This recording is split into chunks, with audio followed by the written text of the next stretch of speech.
இந்த கதை சுந்தர் வனத்துல நடந்தது. இங்க எல்லா விலங்குகளும் சந்தோஷமா வாழ்ந்து வந்தது.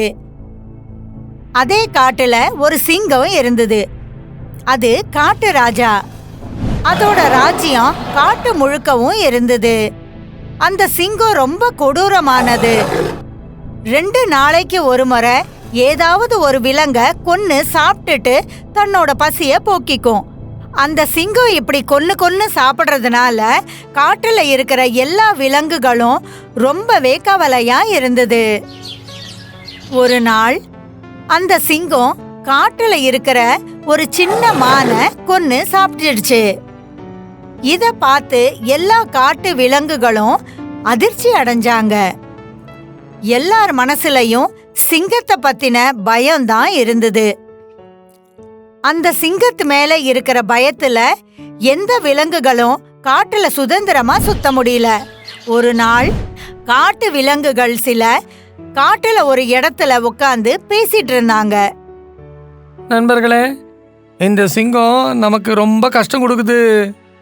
தினமும் அது காட்டுக்கு வருது, வந்து ஒரு மிருகத்தை வேட்டையாடி சாப்பிடுது. இப்படியே ஓடிக்கிட்டு இருந்ததுன்னா ஒரு நாளைக்கு அந்த சிங்கம் நம்ம எல்லாரையும் தீத்து கட்டி சாப்பிட்டுடும். நீ ரொம்ப சரியா சொன்ன முயல. ஆனா அந்த சிங்கம் ரொம்ப வெறி பிடிச்சு அலையுது. அது ஒரு முறை யார் மேலேயாவது குறி வச்சிடுச்சுன்னா அத தீத்து கட்டிட்டு தான் மறு வேலையே பார்க்கும். அந்த சிங்கம் என் தங்கச்சியை சாப்பிட்டுருச்சு. இனி நான் இந்த காட்டுல ஒரு நிமிஷம் கூட இருக்க மாட்டேன். நான் இப்பவே இந்த காட்டை விட்டு நிரந்தரமா போறேன். நானும் இந்த காட்டை விட்டு ஓடி போயிடுவேன். எங்கப்பா, உசுறு இருந்தா தானே வாழ முடியும். இங்கே நான் என் வாழ்க்கையை இழக்கிறதுக்கு பதிலாக வேற எங்கேயாவது போய் நல்லபடி வாழலாம், சந்தோஷமா வாழலாம். நம்ம எல்லாம் இந்த காட்டை விட்டு போயிடுவோம். நம்ம இந்த சிங்கத்து நடுவில் இருக்க வேண்டாம். நம்மளோட உயிர் நமக்கு ரொம்ப முக்கியம். அட, எல்லாரும் இந்த காட்டை விட்டு போக முடிவு பண்ணிட்டா பறவைகளான நாங்கள் இங்க தங்கி என்ன பண்ண போறோம்? காட்டோட அழகு போனதுக்கு அப்புறம் நாங்க எதுக்கு இங்க இருக்கணும்? நாங்களும் உங்க எல்லாரோடயும் வந்துடுறோம். வேற எங்கேயாவது நிம்மதியா இருக்கலாம். எல்லாரும் அந்த சிங்கத்து மேல இருக்கிற பயத்துல அந்த காட்டை விட்டு போக முடிவு செய்யறாங்க. அப்ப அங்க ஒரு எலி வருது. அதுவும் அங்கதான் வாழ்ந்துட்டு இருக்கு. அது ரொம்ப புத்திசாலி எலி. என்ன பண்றீங்க நண்பர்களே? இந்த காடு நம்முடையது. இதை நாம ரொம்ப அன்போட பாதுகாக்கிறோம். இவ்வளோ கஷ்டப்பட்டு நாம பாதுகாத்த இந்த காட்டை ஒரு சிங்கத்து பயனால எல்லாரும் இந்த இடத்த விட்டுட்டு போயிடுவீங்களா? அப்ப என்ன பண்ணுப்பா? தினம் தினம் அந்த சிங்கத்துக்கு இறையா ஆகணுமா? வெறும்னே நம்ம வாழ்க்கையை இழக்கணுமா? முயலண்ணே, பயந்து பயந்து வாழ்ந்து என்ன லாபமும் கிடையாது. வாழணும்னா தைரியமா வாழணும். பயந்து பயந்து வாழறதும் ஒரு வாழ்க்கையா என்ன? அட எலி, அது சிங்கம்டா, சிங்கம். அது ரொம்ப டேஞ்சரானது. நான் உங்களுக்கு வாக்குறுதி அளிக்கிறேன், கூடிய சீக்கிரம் அந்த சிங்கம் இந்த காட்டை விட்டு ஓடி போயிடும். ஒருவேளை போகலைன்னா மறுபடியும் வேற எந்த ஒரு மிருகத்தையும் வேட்டையாடாது. ஆனா அது எப்படி நடக்கும் அண்ணே? அதை நீங்க எங்கிட்ட விட்டுடுங்க. நீங்க பார்த்துக்கிட்டே இருங்க. நான் அந்த சிங்கத்தை எப்படி ஏமாத்துறேன்னு பாருங்க. ஏ எலி, சும்மா இரு. எங்களை போல பெரிய பெரிய மிருகங்க கூட அத ஒண்ணுமே செய்ய முடியல. ஆனா நீ இவ்வளோ குட்டியா இருந்துகிட்டு சிங்கத்துக்கே நீ பாடம் கத்து கொடுக்கறன்னு சொல்ற? யாருக்கும் தெரியாம உன்னைய ஒரே அடியில சாப்பிட்டுடுவான். யாருக்குமே தெரிய வராது. ஒத்துக்கிறேன், நான் ஒரு ஊசி பட்டாசுன்னு வச்சுப்போம்.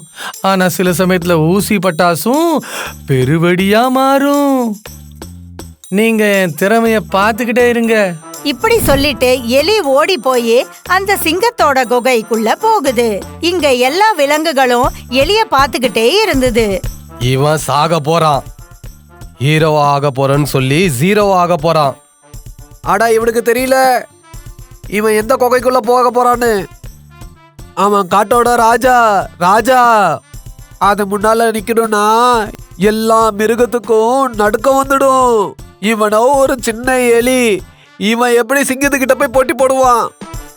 இங்க எல்லா விலங்குகளும் கவலையோட இருந்தது. அப்ப எலி மெதுவா சிங்கத்தோட குகைக்குள்ள போகுது. உள்ள சிங்கம் ஆழ்ந்த தூக்கத்துல இருந்தது. இத பார்த்து எலி பயந்து போயிடுச்சு. அடட, மற்ற மிருகங்கள் முன்னாடி நான் ஹீரோவா மாறினேன். ஆனா இங்க இந்த சிங்கத்துக்கு முன்னாடி நான் என்ன செய்வேன்? ஐயோ, இதோட பல்லு எவ்வளவு டேஞ்சரஸா இருக்கு. இதோட பல்லால என்ன கடிச்சதுன்னா நான் 2 பீஸா ஆயிடுவேன். அப்ப எலியோட காலு சிங்கத்தோட வால்ல பட்டுடுது. சிங்கம் கண் முழிச்சிடுது. யாருடா நீ? இங்க எதுக்கு வந்திருக்க? அண்ணே, அண்ணே, நான் எலி.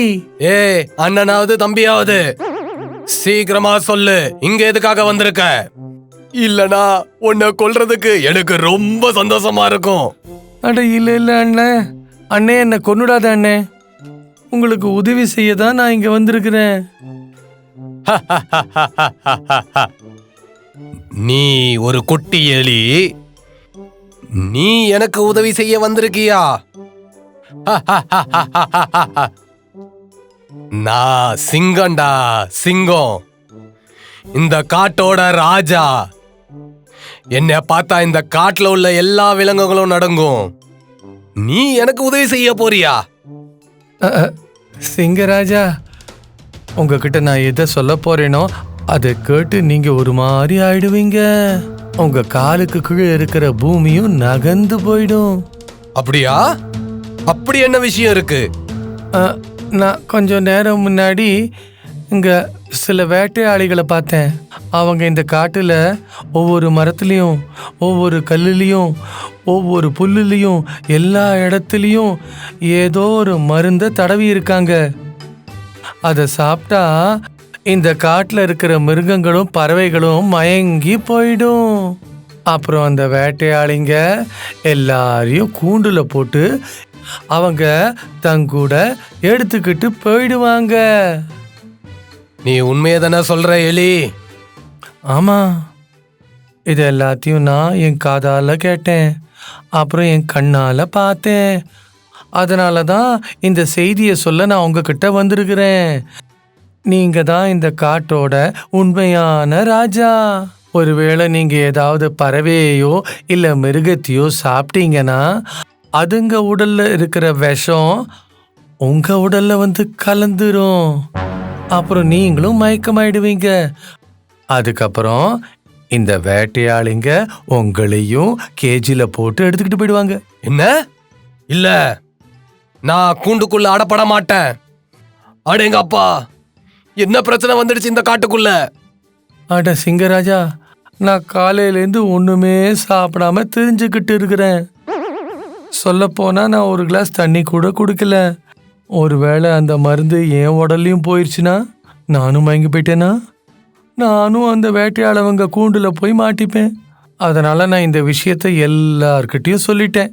அதனால எல்லா மிருகங்களும் பறவைகளும் இந்த காட்டை விட்டுட்டு போக போறாங்க. அப்ப நானும் போறேன். நீங்களும் இந்த இடத்த விட்டு காலி பண்ணுங்க சிங்கராஜா. இல்லைனாக்கா அதனால எந்த லாபமும் ஆகாது. நீங்களும் அந்த கூண்டுல மாட்டிப்பீங்க. அப்ப நான் கிளம்புறேன். இப்படி சொல்லிட்டு அந்த புத்திசாலி எலி குகையிலிருந்து கிளம்பி வெளியே வந்து ஒளிஞ்சுக்குது. சிங்கம் பேசுறத அங்க இருந்தபடியே ஒட்டு கேக்குது. அடேங்கப்பா, இந்த குட்டி எலி நீ ரொம்ப பெரிய பிரச்சனையில போட்டுட்டானே. வேண்டாம் வேண்டாம், இனிமே இந்த காட்டுக்குள்ள நான் இருக்க மாட்டேன். நானும் இந்த காட்டை விட்டு எங்கேயாவது ரொம்ப தூரமா போயிடுறேன். அடா, உயிர் இருந்தாதான்டா எது வேணாலும் செய்ய முடியும். நான் இப்பவே காட்டை விட்டு வெளியே போறேன். இப்படி சொல்லிட்டு சிங்கம் அந்த குகையை விட்டும் காட்டை விட்டும் நிரந்தரமா போயிடுது. அப்புறம் காட்டுல இருந்து சிங்கம் நிரந்தரமா போறத பார்த்த விலங்குகளும் பறவைகளும் ரொம்ப சந்தோஷமாயிடுறாங்க. அடேங்க அப்பா, குட்டி பையா, என்ன புத்திடா உனக்கு! கடைசியில இந்த சிங்கராஜாவை இந்த காட்டோட்ட ஓட வச்சிட்டியே. நான் சொன்னேன் இல்ல, நான் எவ்வளோ புத்திசாலின்னு. அதுக்கு முன்னாடி அந்த சிங்கத்தால் ஒன்றும் பண்ண முடியாது. பார்த்தீங்களா எப்படி நான் சாமர்த்தியமாக அந்த சிங்கத்தை இங்கேருந்து விரட்டினேன்னு? எலியோட இந்த புத்திசாலித்தனத்தால காட்டுல சந்தோஷம் திரும்ப வந்துடுது. அதுக்கப்புறம் எல்லா காட்டு விலங்குகளும் சுதந்திரமா முதல்ல மாதிரியே வாழ ஆரம்பிச்சது. உங்களுக்கு இந்த வீடியோ பிடிச்சிருந்தா மறக்காம எங்களோட சேனலை சப்ஸ்கிரைப் பண்ணுங்க. மறக்காம லைக்கும் ஷேரும் பண்ணுங்க. ரொம்ப நன்றி.